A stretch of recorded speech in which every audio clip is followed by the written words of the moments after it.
Hi there, and welcome to another episode of African Business Stories, your insight into female innovators and entrepreneurs building and running businesses in Africa. I'm Akego Koye, and on the show today, I'll be chatting with Yoadan Tilahun, the founder and CEO of Flawless Events. Flawless is a leading corporate event company based in Addis Ababa, Ethiopia. Yoadan and her friends started Flawless Events as a side hustle in Washington, D.C. In 2007, after 15 years of living in the U.S., she went to Ethiopia on holiday and never came back. Let's get into it. Hey, Yoadan, welcome to African Business Stories. Okay, go on. Thank you for having me. So I know you're from Ethiopia. Mm-hmm. And Ethiopia is one of those very unique countries that on the continent that was never colonized, and I wonder what it was like growing up in Ethiopia and if you guys were conscious of this uniqueness, while you were growing up. Sure. So I was born at a time where Ethiopia was run by military government. Okay. And so information was very limited. It was a very socialist country. And, this is early 80s where connectivity to the rest of the world was limited anyway. And so, yes, there was the fact that we've never been colonized is something that you grow up with, you take it for granted. It went a little bit too far at certain times because we almost felt like we were not part of Africa because of the whole perception that we look different, we've never been colonized, and so forth. So we definitely grew up with a chip on our shoulder that we were better than thou. So we knew that Ethiopia was special to a point where we appeared a bit too cocky to the rest of the world. And we realized, at least from my sense of coming into myself, once I came to America, I realized that I was African and that I was just another Black woman. But yeah, growing up in Ethiopia, we definitely had a different perspective. So in terms of language, because of course with other countries in Africa that were colonized, they took on, English, Portuguese or French, and I know that there are multiple tribes in Ethiopia. How do you guys navigate language? What's the national language in Ethiopia? So the national language is called Amharic. We definitely have various ethnicities within the country. And you have major languages alongside the Amharic. But, for whatever reason, Amharic was chosen as the national language. That's the working language for the country. And the second language is English. At some point during the emperor's time, I think in the 60s, 70s, French was, but it's just an adapted version. I think it was based more on the relationship the country has with other countries. But ever since I was born, at least the official language has been, the second language is English. So right. We automatically converse in Amharic with people in the country. We have our own way of telling time. We have our own script, alphabets. We have our own dates. For instance, Ethiopia's New Year is on September 11, and it's going to be 2013. So we're also about 7 months, 7 years, and so forth behind. So we're off. We have our own Christmas. We have our own Easter, and so forth. So whenever you're working and living in Ethiopia, you have to define, is this European time or as we call it, Ferengi time or Ethiopian time? Even on dates, you have to say, is this Ethiopian date or, so you kind of have to figure out which calendar, which timeline you're talking about. That is so interesting. Thank you for that little history, and cultural lesson. Thank you so much. So coming back to your story, so I know that you finished high school. You lived in Ethiopia and finished high school and moved to the U.S. So how was that? What did you study and where did you go to college? Applied to different colleges in the U.S. and I get an acceptance letter out of Nebraska, out of a small college called Bellevue, with a handwritten, personalized, welcoming letter with, a note saying that the admission guy had even eaten Ethiopian food before. And so my parents looked at that and said, oh, you're definitely going there because you're going to be, well protected and safe. So the first year was definitely very hard from the fact that, you know how it is growing up in Africa. You're super protected. You're not really exposed to a lot of things. You're under the guidance and decisions of your parents. Right. Be sent in a brand new country. I spoke English just fine. I thought I knew the Western culture because you watch as many movies as you can, even if it's on video cassettes, whatever you can. But the homesickness was real. There was no Skype. There's no video calls with your parents. International calls were extremely expensive at the time. You did collect calls maybe once a month or every other month. So it was emotionally, it was very difficult. But I think it's through difficulties, you go through your moments of growth. So I definitely started being aware of who I am in the world through that process. But the first few years was very difficult. Wow. So what did you study in college? So to give a bit perspective as we go through the story, I never been a studious student. I hated school. I didn't understand school. I was just in school because I had to be there. And it was just more focused on how can I get from this grade to the next grade to the next grade. If you ask me what are some of the concepts you've learned in physics and biology, I'll be like, I have no idea. I did not get it. So school did not come easy. I was a hard worker. I was a disciplined worker because I was afraid of bad grades and my parents. But I was an average to below average student. Thank God, applications to U.S. universities was not as stringent and as difficult as it is nowadays, as we see it with our son. So I did not know. I had no ambitions to be one thing or another. My mother was now as they call it, executive assistant in an office. At that time, very comfortably called secretary. My father was, worked for different government offices. And towards the end of my high school years, he started running his own business because the government allowed it. So as we were growing up, the biggest thing that women did were they were either secretaries or the other sexier job was being a flight attendant. And Ethiopian Airlines being Ethiopian Airlines, that was one of my ambitions. I wanted to be a flight attendant. Wow. My father said, oh, no, you are not going to be a flight attendant. And then my second option was what I saw my mom do. So I was like, well, then I want to be a secretary. And he still said, you're not going to be a secretary. So it was a push from my parents. And then so they decided, my mom very specifically decided that I was going to study international business management. And as she said it in a lot of pride, she said, my daughter is going to study international business management. I got on the bandwagon. I'm like, that sounds quite sexy. Yes, I'm going to study because I honestly did not have any inclinations. And again, I grew up with an older brother who knew specifically what he wanted. He was smart in school. He knew he wanted to be an engineer. He did all kind of, silly stuff and that. So whenever you spoke to him, he was very clear on what his path would be. And I was, the only girl in the house with, I don't know. I have a pretty handwriting. We'll figure out what to do with that. So anyway, studied international business. School in the US was much easier for me. Again, I think that discipline of study, the fear of my parents, the fact that I'm away from home gave me more that just tunnel vision of just do school. There's nothing else to focus on. And, the U.S. education is kind of built to make sure that you succeed and they nurture whatever you have, even back then. So that helped. Suddenly became an A student. And so finished undergrad. And I still didn't have any clear vision of what I wanted to do. I could not see my life beyond. I've always been, okay, well, this year is this, next month is what I'm doing. This 5-year, 10-year questions always overwhelmed me. I just like to live more in the closer future than the further future. Right. And so after graduating, after my first degree, I wanted to go back to Ethiopia because I've actually never wanted to leave to begin with. My sense of who I am and that feeling of home was always attached to Ethiopia. So I told my parents, I said, can I come back? I don't want to be here anymore. And they both said, no, you as a woman, especially, you can't go far with the first degree. So you have to do your second degree. So I said, fine. So I went straight from undergrad to grad school, which is one thing I recommend for, young kids never to do because I had no perspective of life, what it was about for me to apply it. So grad school felt like an extension of undergrad. For me, it was just study, write the papers, pass the exam, and be done with it. After grad school, again, I said, okay, now can I come back home? And then my parents said, no, well, you don't have any work experience. What would you do in Ethiopia? So at least get some work experience and then come back.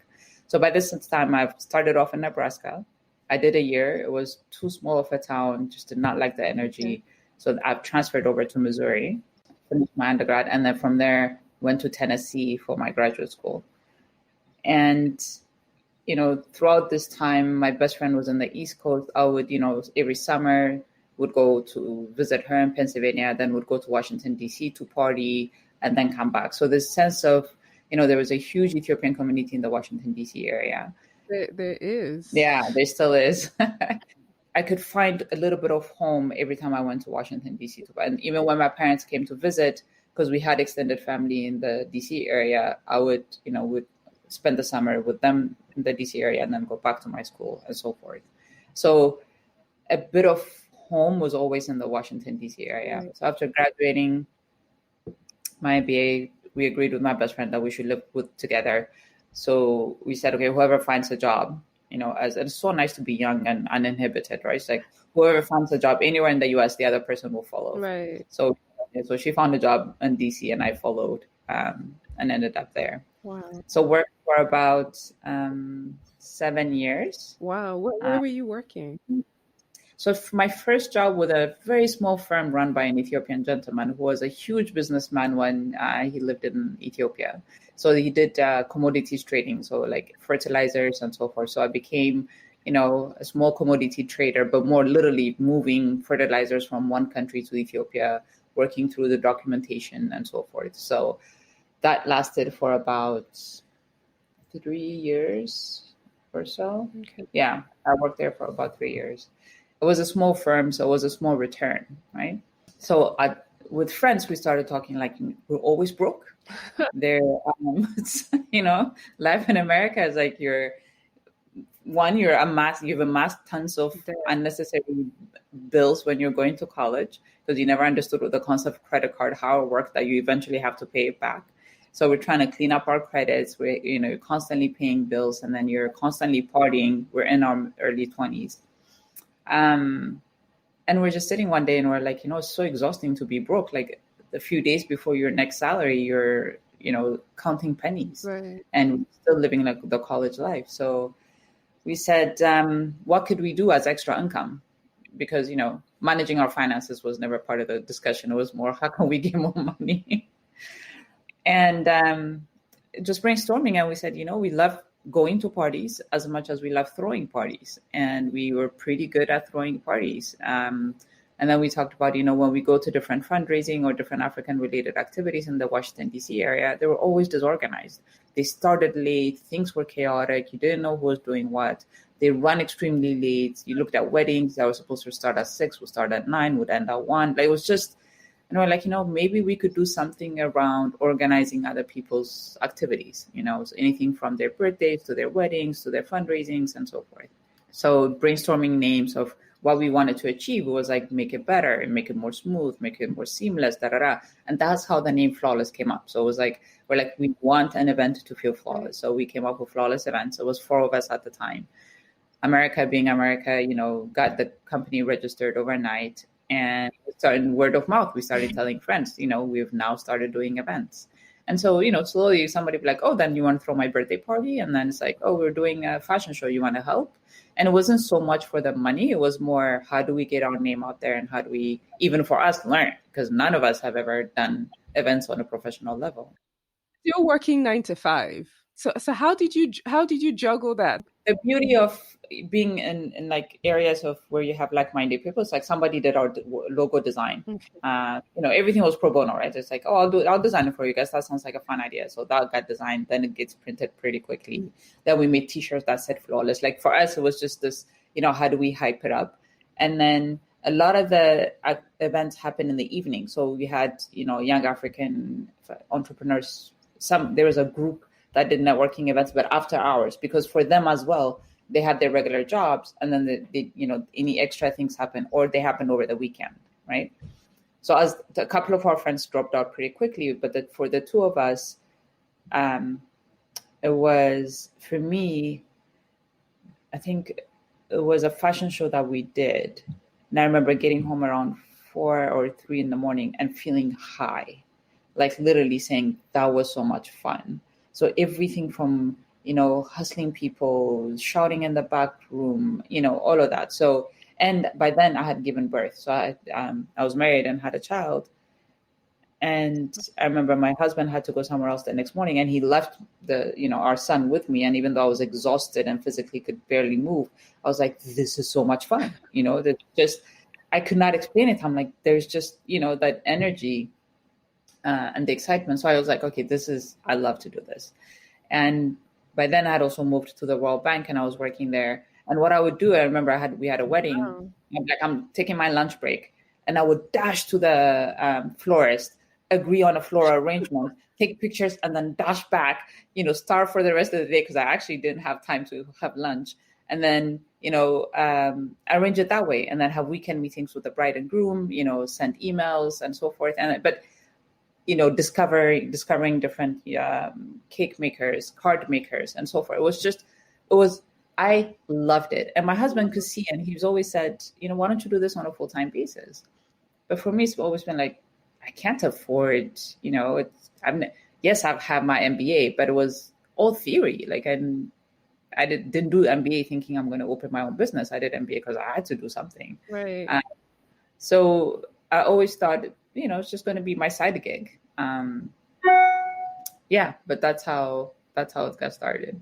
Wow, that's so interesting. So here you are, excited about Flawless, working at the World Bank, raising young babies, or at least there's one baby at that time.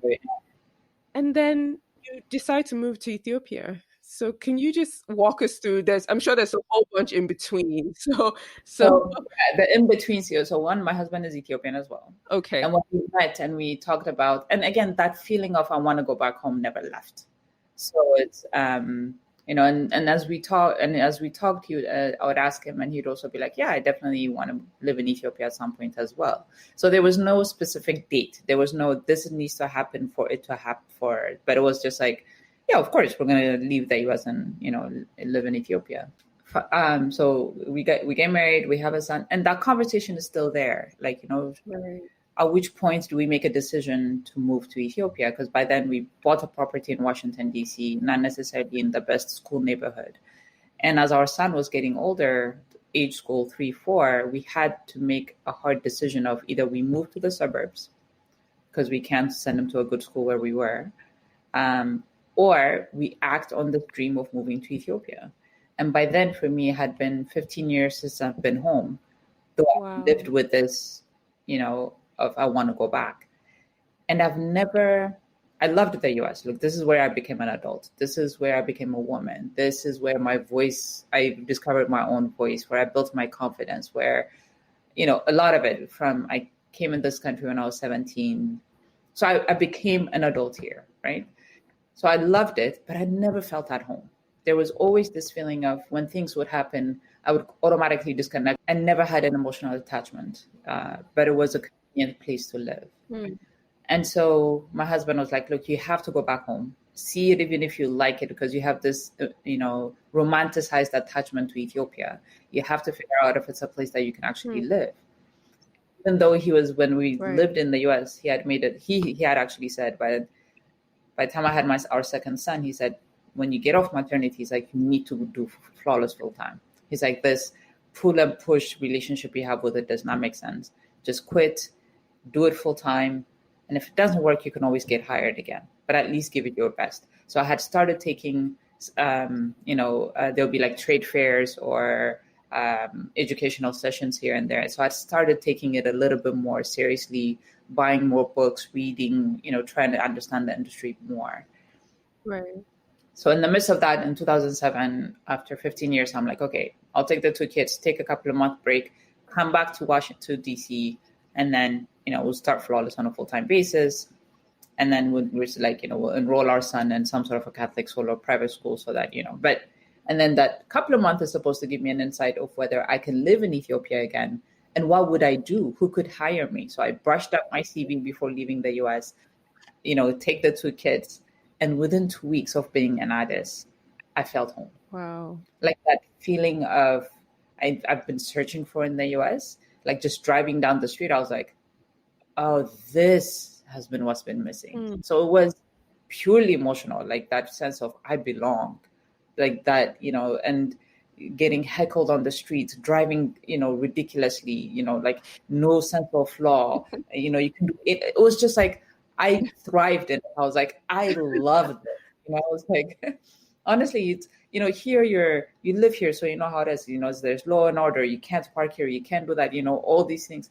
There, it's like you can park, stop in the middle of the road, ask a stranger passing by, say, can you pass me bottled water from that vendor? And then he'll bring you water. And then so that, I was like, oh my God, like these are my people. I love it.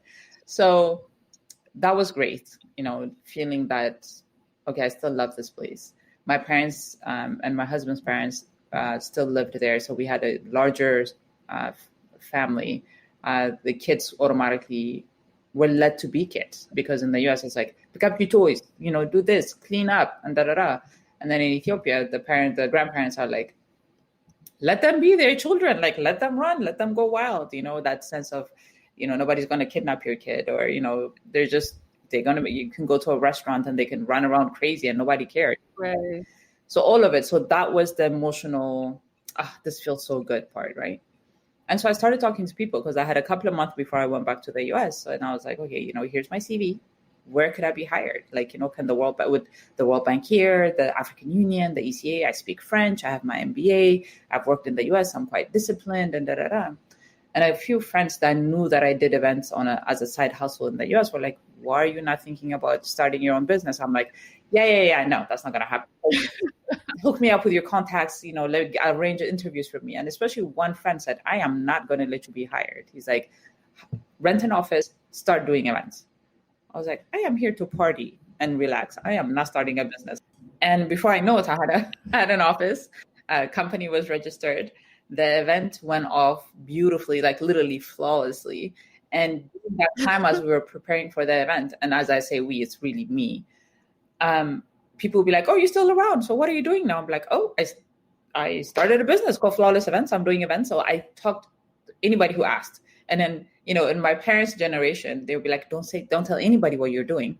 They're going to hijack it from you. So just be quiet about it. But I was just like, a happy hour. What are you doing? Oh, I started Flawless Events and I'm doing da-da-da. So the word of mouth definitely helped. And that sense of, because a lot of people were just moving back, there was a group of people who were like, great, more people are coming, like more like-minded people are going to be around. So people were like, what can I do to help you stay? And then they would, in conversations, they would push me to people, be like, oh, talk to Yoadan. And then even in instances where they don't need an event company, they'll be like, oh, I need an event company. I'll be like, you need to do this. So there was also that energy and group of friends who are like, you have to stay, because for their own selfish reasons. Right. That is so interesting. So here you are, you're actually on holiday. I am on holiday. You're on holiday and you register a company and you start a business while on holiday. Yes. And so, then I'm like, okay. And then our son was going to a kindergarten in DC. So I was like, well, he can't be like watching TV and playing around all day long. So I went to my alma mater. I go to the French school and I'm like, look, we're debating on whether we want to move to Ethiopia. He's completely Anglophone. He doesn't speak a word of French. Would you consider taking him? And he was 4 at the time. So they were like, well, why don't you bring him for a couple of weeks and we'll see. This is literally in February. Okay, so we arrived in Ethiopia in November. We were supposed to go back in January. We had extended, so February. And I'm like, really? Just bring him? They're like, yeah, just bring him and let's talk to him. So I take him. They said couple of weeks. Again, I still am very American at this point. So I take him for 2 weeks. They put him in a class. And then after 2 weeks, I take him out. And then they call. They're like, where's your son? I said, you said 2 weeks. They're like, well, let him finish the year. What's the point? I was like, finish the year? I'm like, that's still June. So I was like, sure. So I let him finish the year. So again, that whole point of I don't plan ahead. When things happen, I just roll with the punches. I was like, yeah, makes sense, I guess, since I'm going to be, because the event I was doing was in April or May. So we're going to stay till then anyway. And then my parents had forced us to invest on a property. They were like, eventually you guys are going to move, so you should really buy, invest on a development. Both my husband and I were very resistant. Like, we don't know when we're moving. So no, this was a few years. And by the year I was there in 2007-8, the property we had invested in was being handed over. Okay. Wow. So just to tell you how the stars were aligning, and to a point where we just could not resist it anymore. So kid got enrolled without any proper process, business because of one event. There was no business plan. There was no forecast of what else would come, but just one, right? The house that was under construction for about 7 years or whatever was being handed over. And my husband was now coming back and forth to see us. And the conversation of, I think we should really move. Again, it's still, I think, even though I've started this, he's a co-signer in the business. Even though we've been through all those processes, he's a planner. He has an Excel sheet for various things in our lives. He is unlike me doing planning in the professional world, he's, the super planner in our family. And for him, it was like, Yoadan, no, just pause for a minute. It's like, we haven't talked about our finances in the US. We still have a property. We have commitments in America. We can't just up and move. And I was just like, but things are working out. Like, I'm like, when, it's like, we'll never save sufficient money to ever say it's enough. Like, what is enough? Is it 100,000? Is it 200,000? Is it $500,000? What are we trying to save? Like, when will we ever save? We have a property in an area that can easily be rented. For me, it was all like, it's happening. Let's just move with it. And for him, it's like, we said at least in 2 years. Why are we rushing things? But anyway, I bulldozed my way through that. But he also was working at the World Bank in the US. And when he came to the country office to have a chat with them, they offered him a job. Wow. So for me, it was like, when will things ever line up to this level? Like, if we don't listen to the universe and it's telling us now is the time, we're pushing our luck if we're going to go back and then wait for the perfect timing. Like, so kicking and screaming, literally from my husband's side, we moved in 2008. Wow, that is amazing.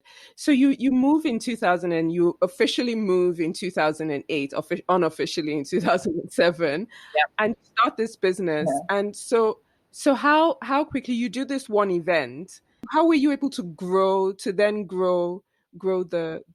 business? Again, in 2008 in Ethiopia, we still had faxes. We were on dial-up internet. Wow. And things were very backwards for, we're still catching up to the rest of Africa. Forget the rest of the world, right? I had no plans on how I was going to grow the business. I just knew I did this one event. It was a fantastic success. I loved it. It was reaffirmed that I love events.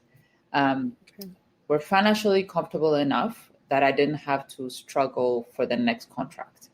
So we moved, and I just continued networking and talking to friends and just drumming up that I have this company called Flawless Events. We do events. And at the time, I was really lucky because there was only one major company who was also doing events. And they were very well known. Actually, when I was talking about my company, people said, you can't compete. They've been established for over 10 years. He has an amazing network. They're a well-respected company. They're doing it right. So there's no need and there's no space for more businesses to come in, because companies can do their own event. Their executive assistant can pull off an event. But having done different courses in the US and having been to trade fairs, I knew the angle of selling up, but she's not hired to do an event. She's hired. She has her own day-to-day from 9 to 5. You're adding another set of burden on her. And so it will be pulled off. You can pull off any event in any shape and form, but you will be as stressed going through the process versus if you hired somebody who's just, their sole focus is to make sure your event succeeds. So she keeps her 9 to 5. She keeps on doing what she's supposed to do for you. But you have another set of team who's like focusing on making sure your message gets out there. But I had the lingo. I had the different ways of presenting why an event company could add value, through some of the courses I had taken. And I was an avid reader. I wanted to learn as much as I can about the event industry. And so I think in 2008, I may have done one event. So I did that one event. And then after officially moving, I think I did another one. And literally to a point where I didn't even have sufficient printers. So I had a girlfriend who worked in African Development Bank, and I'll be like, can I come and print like 200 pages of something in color in your office? So it was, again, I definitely was lucky enough to have sufficient network and contacts who had different resources and were more than willing to open their doors for me. And then my dad, also having run businesses, when I was going to school, he knew the city. He knew different people, and even the process of establishing the business was easy because of him. lawyers, what should your article of association say? How do you get this paperwork done? Because with my American mentality, I would go to a government office, they'll tell me wait, and I'll just wait the whole day, be like, are you ready for me yet? And then my dad would call, be like, what are you doing? I'm like, I'm still waiting. He would come and get it done in 5 minutes. He's like, you just don't wait. You like push your way around. So he helped me understand how to navigate the bureaucracy of the city. The fact that he knew a lot of people also helped. So it's not like I started completely blind, completely at a disadvantage. I had my advantages were my network, word of mouth. It was me and my small computer, my phone as my office phone. I would go around the cities posting posters for the upcoming conference. The registration was coming into my phone. I worked 24/7. I remember various events where I spent as I'm cutting budgets, the sun will come up because there'll be 500 names, print 500 names, cut them up, put them in this. It was like, and then the sun comes up. I'm like, holy shit!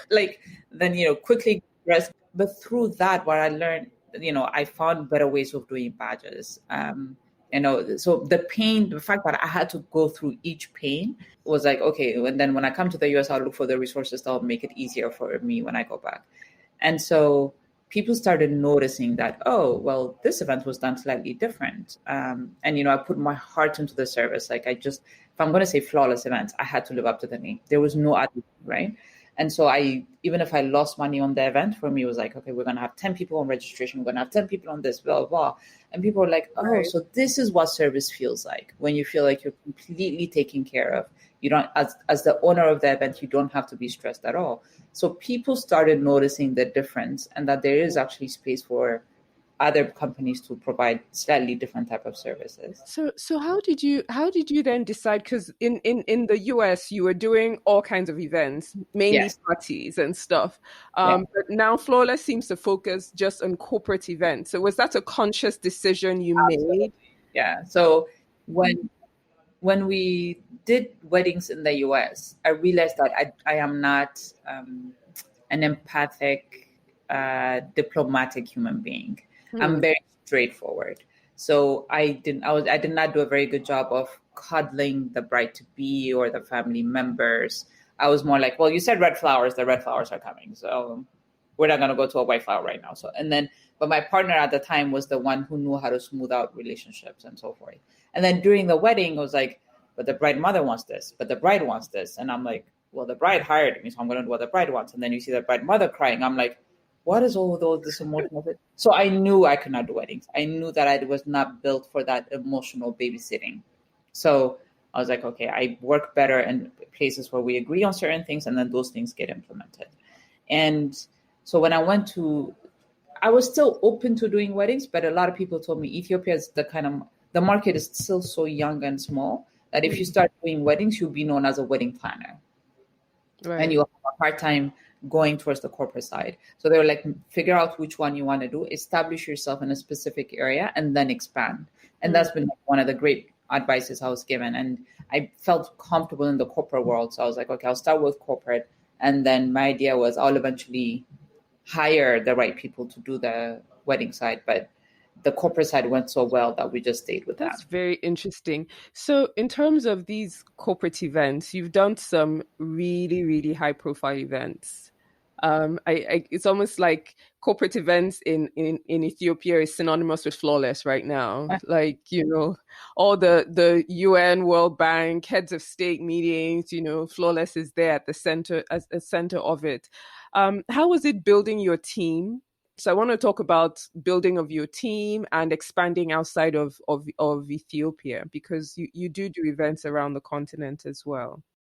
So that, again, and it's through lived experience that I always tell young generation, do not do your master's right after undergraduate, because I felt like my MBA was wasted. I felt like I knew how to run events. I loved the operations of events, but I did not know how to run a business, right? Despite my degree, right?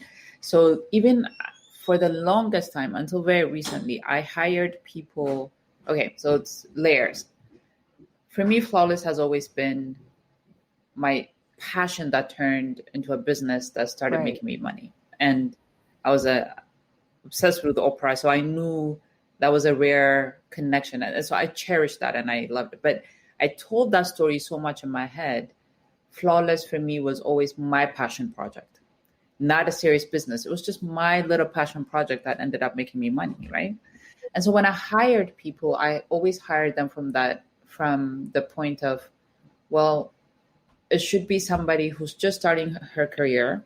And again, I keep saying she because a lot of people who came to even apply to Flawless ended up being women. And so it's like, she's just starting off. She just needs a bit of experience. Flawless is a good stepping stone, but not a proper business to hire highly qualified people. So when I used to get resumes where, educated in this and years of experience, I would be like, why would you want to work with Flawless? I'm like, no, you're too overqualified. And I'll push them to my friends. And I always hired recent graduates, people who've done maybe, 1 or 2 events. So, and the burden of training them and getting them up to speed was on me because I always, let's say, underhired. Okay. I was not a subscriber of Flawless was worthy of highly qualified people because again, this is just my passion project. This is a small thing, right? And I don't plan. I'd never had a business plan. So my growth plan was how many people can I hire, how many soldiers can I hire to do sufficient number of events? It wasn't what am I lacking in my, there was no strategy there. And so it was a painful process because I would hire, they would get to a certain point and events are exhausting. And I will tell people it's not a sexy job. It is exhausting. It is painful. You would be here until 2-3 o'clock in the morning. It's labor intensive. They still don't believe me. They still think you're just exaggerating until they get in the thick of it. And then maybe about a year, they burn out and leave. I start over again. So my strategy wasn't how can I run my business, but I was like, let me hire more people. So even if one leaves, then I have a backup, right? And even people around me, a lot of people run businesses or start businesses because the opportunity there and so forth. So I didn't have sufficient people in my network to talk to me about strategy. Like this, it was like, so I'd be like, how do you guys handle when people leave? They were like, oh, just have sufficient people so that if one leave, you're not dependent on that just one person. Just keep hiring more people. And that was, the overall belief of how do you make sure that you have sufficient support. And again, I always thought on support level, not on strategy or management level. And so as the company was growing and we had to run more than one event at a time, I started hiring more people. And again, but I had to be part of each one as much as possible because a lot of it was in my head, right? So how should an event be flawless became synonymous of what would make Yoadan happy? And so, company grew from just having one person to 2 to 3, proper, accounting office manager, but also having 2-3 event managers. And again, I'd get stressed and be like, what if I don't have sufficient business? What am I going to do with all these people? So my stress would be like, we have way too many events. I need more people. We have no event coming up next month. What am I going to do with the staff? So that I was like, going from high to low. And I was getting tired. So this is 10 years in already. So in 2018, I was like, this is crazy. We're doing record number of events. We're definitely, doing well. The brand has been recognized. We deliver come high or like we will die, but we will deliver. But internally, I did not know how to keep staff. I did not know how to make their career make sense. I couldn't offer them anything but an event manager position. Then they can become a senior event manager, but that's it. We do events, we die in events. And so I went to an information session for a program called Stanford Seed. Okay. You've heard of it? Yes. Okay. So initially, I think a year before I had received their flyer and it said something Kenya. I was like, Kenya. And I closed it, right? But a friend who had done the program in a conversation goes, you should really consider this program. And I was like, why? He was like, it just gives you better, vantage point. And he's one of those guys, if he says something, you believe it because, So I was like, okay, I'll look into it. But again, I did not think Flawless would qualify. We're a small company. I think we were 5 or 7 at the time. Yes, financially, we could be okay. I did not have a business plan. I did not have a management team. So as I was sitting there listening to the breakdown of what they look for in qualified candidates and what I honestly just went up and said, look, I think I will submit my application, but I don't know if I'm going to qualify. And the facilitator at the time, Rosie, so she was like, what do you have to lose? Just, apply. So I was like, sure. And I applied. And that has been like the best decision I've ever made. And it's a year-long program, and it literally takes you out of your day-to-day and helps you and gives you like a bird's eye view of the business that you've built and where the gaps are. And it was that was the MBA I needed. Right. And I'm sitting in a classroom of about 60 other companies, and these companies range from small as mine. So at that time, I think we were like maybe 10 to businesses who had about 400 people. But we had commonalities of things that we struggled with.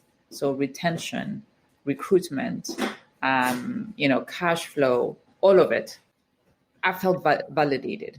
I was like, oh, okay, it could be a small business, but as a business owner, I'm going through the same struggles. Right. And companies may have either inherited it from their family, started it through a passion, studied it, so we all had this especially common problem of just because we're owners does not mean that we know how to run it. Right. So started to identify, especially for me, the difference between what it means to be a CEO and what it means to do what I was doing. So I was never a CEO. I gave the title because, who's going to deny you the title? Right. But I knew how to run events. I did not know how to run a business. So that entire year was filled with, oh my God, oh, I'm not crazy. So this is, it definitely happens. By the end of the program, so what they do is they take you through an entire process of how do you transform your small company or your medium company into a larger company. And that is when I realized I've always hired wrong. I've always been afraid of seeing my company worthy of qualified or, smart people. And by the time you're done with the business plan, finally, I remember, and it still makes me emotional. I stood in my office, it was an all-nighter to submit our business plan to be reviewed. And I was like, I have a business. Wow. It's no longer a passion project like this. I've built, and, through it, you realize, and through conversation, it's like, oh yeah, we're financially very responsible. Oh yeah, this and all. And I was like, oh my God, this is an actual business. And it took 10 years of me doing this and running around like a headless chicken to realize my role needs to shift. I can't be the face of it. And it's in various conversations you realize, and they'll ask you, what is the role that you want to play? And orders, what is it that you dream for your company? And I was like, I don't want my company to be associated with me. You look at all these Western companies, right? How many of us know who owns Nike, who owns Starbucks, unless you're like reader, it's just Starbucks is Starbucks. So it's like in Africa, we don't build sufficient brands by where the brands stand on their own and they're not associated with the owner. Correct. Owner dies, company dies.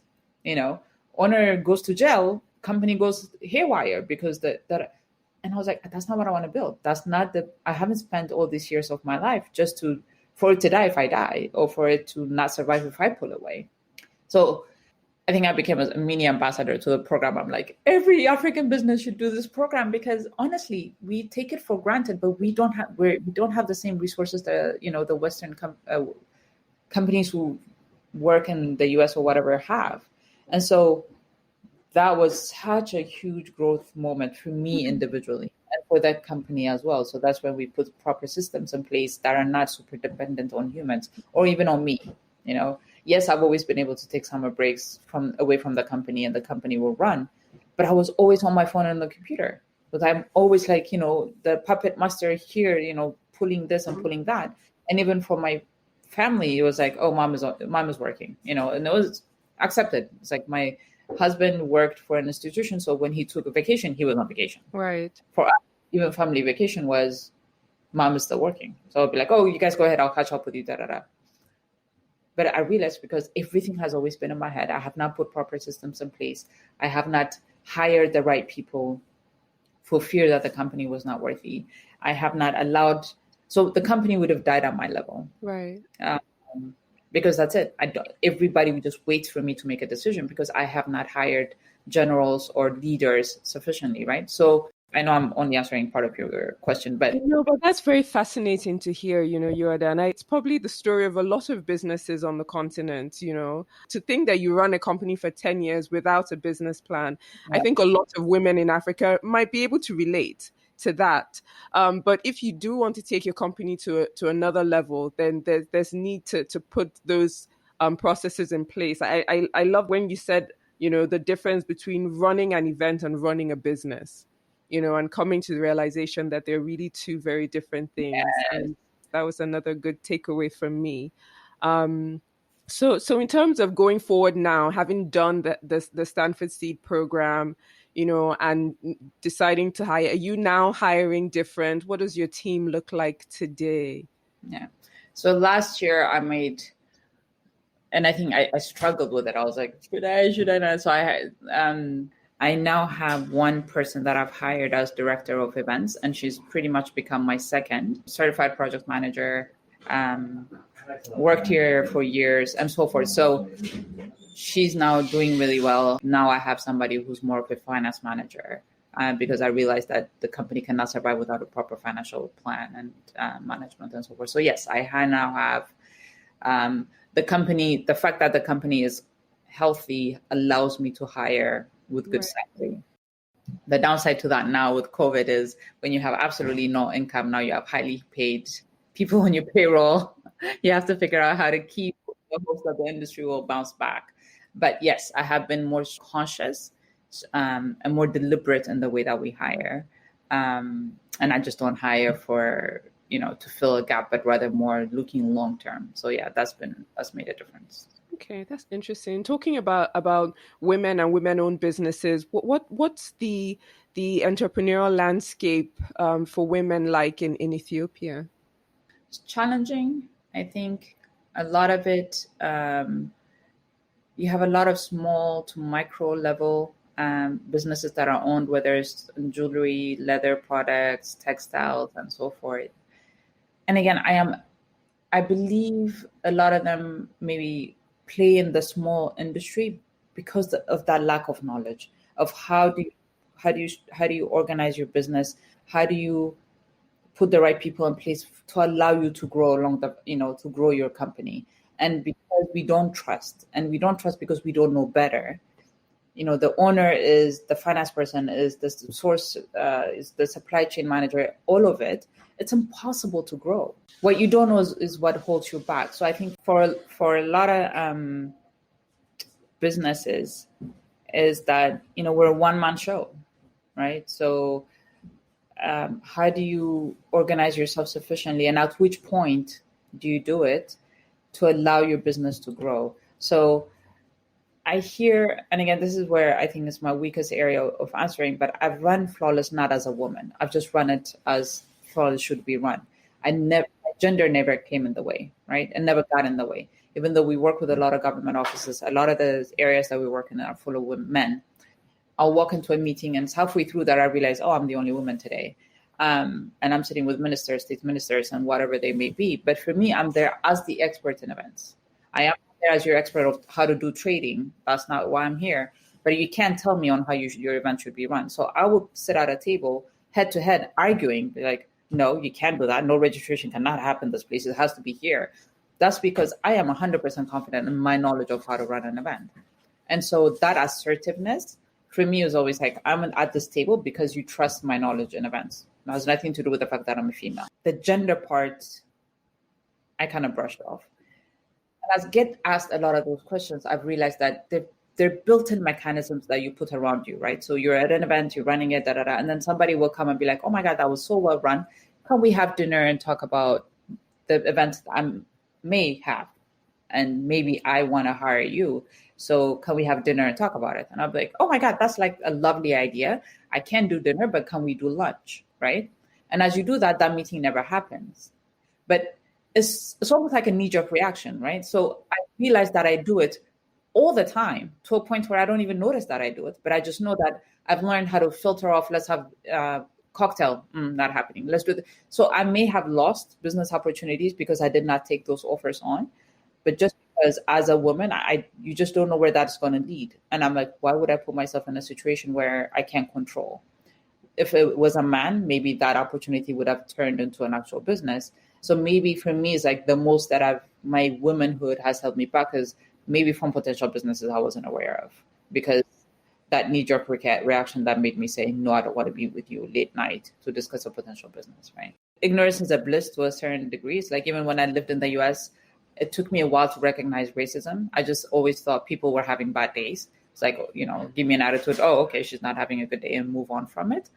And I think so even in Ethiopia, I think if somebody was making an advance or was giving me the runaround because I'm a female and they were looking for something else, I probably just thought, well, he's incompetent. I'm just going to look for somebody else who can get it done. So I think part of it could be that, not having read too much into it or, being oblivious to it, I think has been good. But, running a business, again, because Flawless never had to take a loan and didn't have to deal with the banking sector and so forth, my understanding from, engaging with different business groups is, it's very hard for a woman-owned business to take a loan without her husband co-signing on it or showing collateral. And a lot of women, we haven't built wealth, or we buy a house when we're actually when we get married. Up until that point, you're living with your parents. So you're, that sense of, build your credit, if there was such a system, or, do this is not there. So you live with your parents until you get married. You get married, he probably bought the house under his name. So now you're moving in,